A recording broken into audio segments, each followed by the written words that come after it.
Today, we're jumping into a story that unfolds right on the operating table. It's about a high-tech procedure, a sudden crisis, and an incredible race to fix the fix. Okay, let's get right into it. Everything starts right here. What you're looking at is a life-threatening bulge in the aorta. Think of it as the main superhighway for blood in the body. The plan was to repair it with a really state-of-the-art device. But right in the middle of the operation, everything changed. So to really understand the drama here, we've got to first understand the problem the surgeons and their patient were up against from the very beginning. An aortic aneurysm is kind of like a dangerous bulge on an old tire. You know, the wall of the artery gets weak and it just balloons out. If that thing ruptures, the internal bleeding is catastrophic and, yeah, often fatal. So just leaving it alone, that's not an option. Now, the patient in our story was a 75-year-old man, and he wasn't just dealing with this aneurysm. He also had heart disease, high blood pressure, a history of other vascular problems, the whole shebang. This made a traditional open surgery, with a huge incision, extremely risky. They absolutely needed a more elegant solution. And that solution was a procedure called EVAR, Endovascular aneurysm repair. It's a modern, much less invasive approach designed for patients exactly like this one. The plan is honestly brilliant in its simplicity. Think of it like this. You're putting a brand new, reinforced sleeve inside of a week-old pipe. Surgeons guide this collapsed fabric and metal tube, it's called a stent-graft, through a tiny little incision in the leg, and they snake it all the way up to the aneurysm. Once it's in just the right spot, they expand it. And just like that, this new sleeve channels all the blood flow safely, taking the pressure completely off that weak, bulging artery wall. So, the procedure was underway. But then, deep inside the patient's body, where no one could see directly, the plan had a sudden and really dangerous roadblock. Okay, now what you're seeing on this slide, this is the exact moment things started to fail. This is an X-ray from inside the operating room. Because of a really sharp 70-degree curve in the patient's artery, the gate from one leg of the graft just didn't open up right. It actually collapsed and folded in on itself, and that created a serious blockage. And a blockage in a major artery, well, it leads to one thing: a clot. Blood that isn't moving starts to get solid. This second X-ray image confirms the team's worst fears.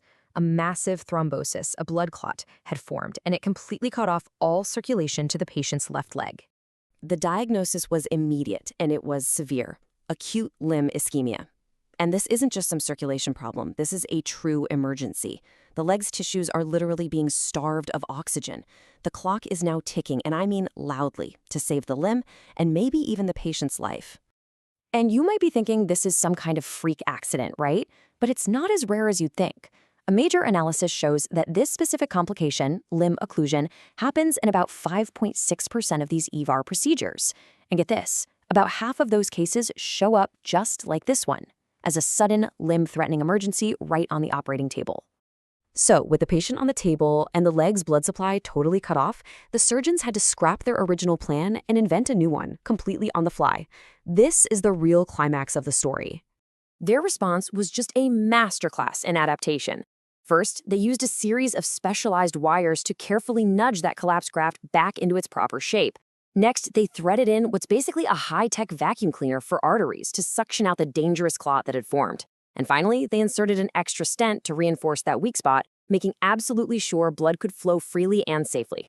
So the patient was saved, which is amazing. But the whole incident brings up a bigger question. Why does this happen in the first place? It turns out the risks are pretty well understood, and they fall into two main categories. Right, so the crucial thing to know is that failure isn't random. This table breaks the risks down into two buckets.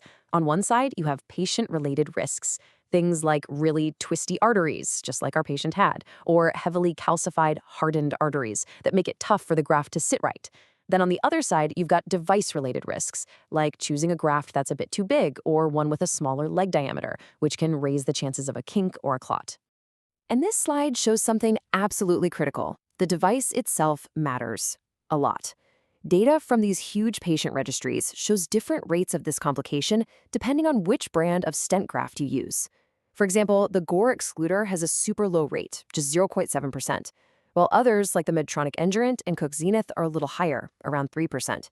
Now, that doesn't mean one is bad and one is good. Each is designed for different anatomies. but it really highlights that picking the device is a critical part of the plan. So after a crisis like this, the most important question is pretty obvious. How do we stop it from happening again? And here it is, the result of all that quick thinking. On the left, you see the dangerous aneurysm before they started, and on the right, the final, successful repair. The blood is flowing safely through the graft, the aneurysm is no longer a threat, and the patient's life is saved.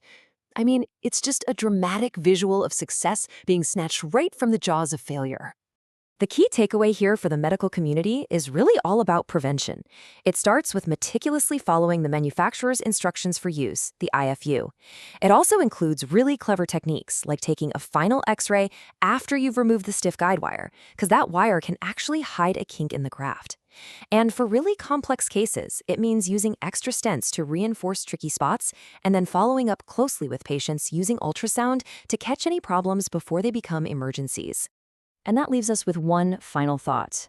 We rely on this incredibly sophisticated technology to perform what are basically modern medical miracles. But this case shows that when that technology fails, it's the quick thinking, the adaptability, and the hands-on skill of the human surgeons that really saves the day.